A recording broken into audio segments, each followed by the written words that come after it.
lemes. Artinya gini,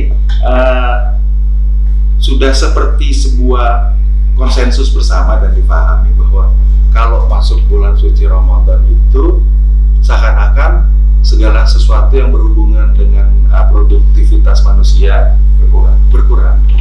Seperti itu. Orang lebih banyak aktivitasnya lebih reduksi, lebih banyak diam di rumah, lebih banyak melakukan hal-hal yang dianggap itu, misalnya dia tafakur di masjid, dia membaca Quran dan lain-lain seperti itu.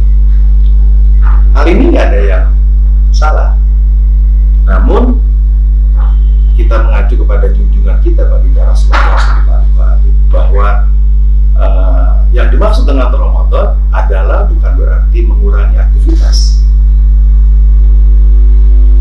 Ramadan adalah sebuah tonggak di dalam satu tahun di mana manusia itu seharusnya mampu melejit melewati banyak hal hingga ke satu titik yang di mana sebelumnya manusia belum pernah mampu mencapainya.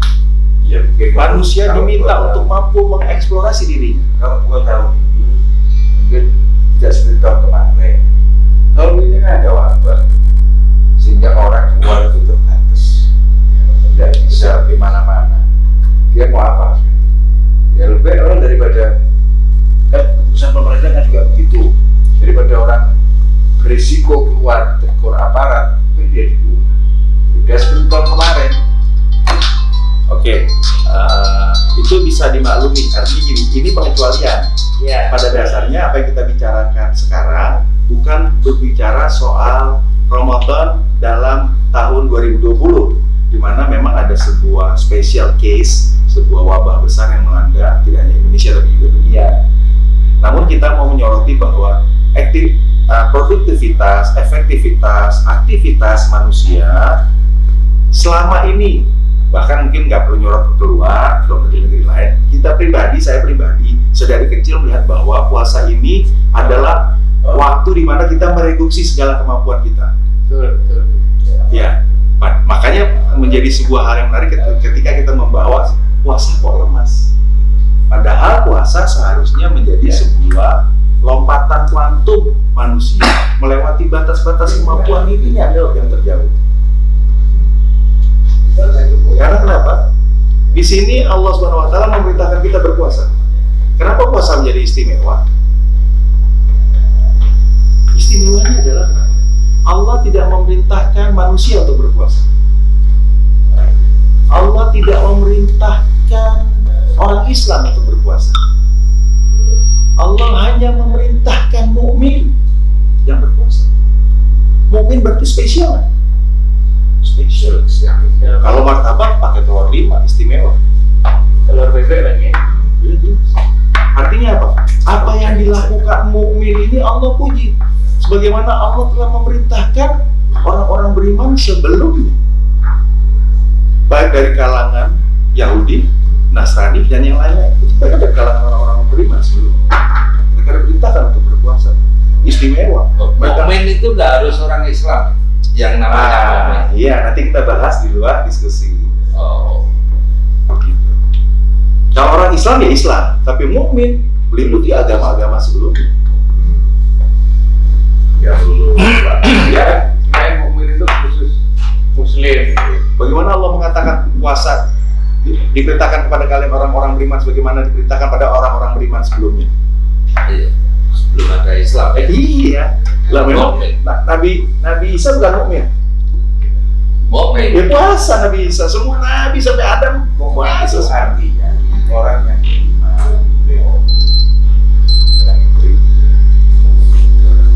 Nah, jadi betapa istimewanya puasa ini, betul kan? Betul. Puasa puasa orang beriman, puasanya para nabi.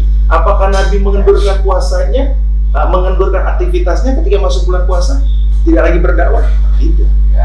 Saya ambil contoh saja yang sederhana. Perang Badar adalah perang pertama kali yang dilakukan oleh Rasulullah di dalam sejarah Islam. Perang itu terjadi di sebuah daerah di luar kota Madinah, ya kan? Kapan itu terjadi? Ramadan. Perang Badar dilakukan di bulan Ramadan. Betul. Kekuatan lawan ada 1.300 orang. Islam hanya memiliki 313 orang. 1.300-nya itu regular army, tentara resmi, organik. Sementara 313 orang adalah milisi, pejuang, paramiliter yang terpanggil. Bagaimana mereka mampu mengeksplorasi dirinya di dalam bulan puasa sampai batas terjauh dan meraih kemenangan. Ini maka Ramadan. Ana nggak suruh Sarmanto perang. Puasa duduk di gurun dengan suhu 57 sampai 60. Kelabakan. Wah, nggak mampu. Iya kan? Iya. Ini pakai perang. Iya. Mampu nggak? Nggak mampu. Mampu. Karena kita telah mengkondisikan diri kita untuk tidak mampu. Makanya dikatakan puasa kok lemes. Padahal kita mampu. Tujuan Allah menyediakan Ramadan adalah sebagai apa? Inaugurasi kemampuan Anda dalam 1 tahun. Saya tanya sama teman, kamu lagi ngapain? Kita nggak bisa ketemu, kita lagi online. Dulu ya kita ketemu. Wah, gua lagi rajin sholat. Oke, gua lagi baca Quran. Seharusnya itu semua dilakukan di luar bulan puasa. Membantu orang di 11 bulan. Membaca Al-Quran itu di 11 bulan. Berbuat baik, sholat, ibadah, kholwat, zikir, ratib, semua yang kita lakukan di 11 bulan. 1 bulan ini adalah inaugurasinya. Kita menuju puncak. Syawal kita menang. Tapi itu tujuannya. Syawal kita meraih kemenangan.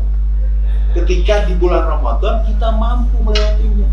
11 bulan kita semangat, 1 bulan kemudian kita mengundur. Di sini yang dilakukannya, kamu sudah lakukan yang terbaik di bulan-bulan yang lain, kenapa kamu harus ulangi? 1 bulan ini maksimalkan diri kamu buat. Sekarang gini, apa yang dilakukan oleh Rasulullah di dalam peperangan itu tujuannya apa? Mendudukkan kemanusiaan dan keadilan pada tempat yang sepantasnya. Peperangan yang tidak dikehendaki oleh Rasul. Jangan menganggap Rasul gila perang, haus darah. Tetapi Rasul terpaksa berperang dan itu dilakukan di bulan suci Ramadan semata-mata apa? Menegakkan keadilan dan mendudukkan kemanusiaan pada tempatnya yang Bebaskan Katolik. Yang kedua, di tengah bangsa kita ada yang istimewa. 17 Agustus 1945 itu bertepatan pada hari Jumat dan bertepatan pada bulan suci Ramadan. Saat itu semua pemimpin bangsa kita kalau pilih pakai kain terus naik tidur lebih pantas karena sedang Ramadan. Lemes. Tapi mereka semua bersemangat mendandani dirinya dengan sukacita dan kegembiraan bahwa hari ini kita meraih kemerdekaan. Ini hari bulan suci Ramadan, ini hari Jumat, hari yang mulia dan agung. Kita harus merdeka. Tujuan kemerdekaan apa? Sama seperti Rasul berperang, membebaskan manusia dari penindasan dan menegakkan keadilan. Seharusnya Ramadan kita maknai bersama seperti ini. Bukan di bulan yang lain nggak sholat, baru Ramadan sholat. Di bulan yang lain nggak baca Quran, di Ramadan baru baca Quran. Anda kemana saja? Ini sebulan ini inaugurasi, di mana Anda akan dilantik. Kemana ya, Pak? Seperti itu. Ini bulan saya lagi bagi-bagi sembako, berbuat baik. Lain 11 bulan berbuat jahat dong. Tidak. Ini adalah puncak dari segala perjalanan hidup kita selama 11 bulan. Kenapa istimewanya bulan Ramadan? Ini bulan penuh ampunan, berbulan penuh diskon. Di mana bulan ini juga tanggal 17-nya Al-Quran diturunkan. Pada tanggal 19, 21, 23 itu adalah terjadinya Al-Qadar, malam-malam di mana Allah mengutus malaikatnya dan ruhnya untuk mencatat setiap manusia dan memberikan ampunan untuk 1 tahun ke depan. Artinya apa? Bulan ini bulan krusial. Di mana segala yang dilakukan dan dilalui selama 11 bulan, ini puncaknya. Jangan ini jadi sebuah titik turun, tapi ini jadi sebuah titik landas kemanusiaan. Seperti itu. Harapannya adalah apa yang kita lakukan ibadah di bulan ini bukan ibadah-ibadah yang bersifat klise dan semu sekedar hanya mengharap para manusia, tetapi bagaimana memerdekakan diri kita sebagai manusia. Terus bagaimana menyambut suara-suara kemanusiaan, suara-suara kemerdekaan dan suara-suara keadilan yang Allah memang dengungkan di bulan ini agar kita menyongsong itu. Nah, harapannya melalui titik di mana Rasul berperang di Badar menjadi cambuk pelajaran buat kita. Di mana bangsa ini dibawa merdeka atas doa para ulama, para tokoh bangsa kita yang mayoritas Islam memerdekakan. Ini sakral ini, 17 Agustus 1945 menjadi sakral karena bertepatan dengan hari Jumat dan bertepatan dengan Ramadan yang suci. Tanpa itu kita kehilangan makna sebagai bangsa. Nah, kira-kira itu yang saya mau kasih gambaran. Masih menunggu waktu sampai berbuka. Mungkin mau ada tanggapan, tambahan, atau mau berbagi lah. Saya nggak berharap ada pertanyaan kayak sekarang. Saya rasa semuanya oke. Siap. Karena nggak ada pertanyaan karena udah waktunya udah dipanggil gitu. Oh, udah masuk? Udah ini.